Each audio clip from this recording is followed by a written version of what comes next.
Hello guys, তো তোমরা ভাবছো টুসি অসময়ে নারকেল কুড়ছে কেন? তো নারকেল কুড়ছে একটা বিশেষ কারণে।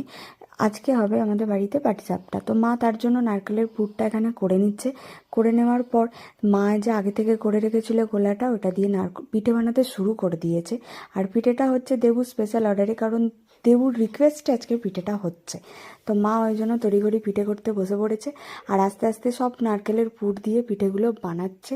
আমি দেখছি, শিখছি, আর দেবুও ভিডিও করে দিচ্ছে। এরকম করে একটা একটা করে পিঠেগুলো বানাচ্ছে, এগুলোকে আবার ঘিয়ে ভাজবে। কিন্তু দেখতেই পিঠেগুলো যতটাই সোজা লাগছে, কিন্তু অতটা সোজা নয়। আমি এর আগে একবার চেষ্টা করেছিলাম, কিন্তু মায়ের মতো এত সুন্দর আমি পারিনি করতে। তো মা খুব সুন্দরভাবে এই পিঠেগুলো বানায়।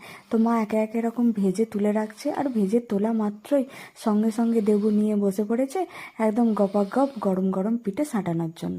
তো আমাকে বললো, তুই একটু ভিডিওটা করে দে আমাকে। তো চলো, আমি ওর ভিডিও করে দিচ্ছি, আর তোমরা আমার চ্যানেলটাকে সাবস্ক্রাইব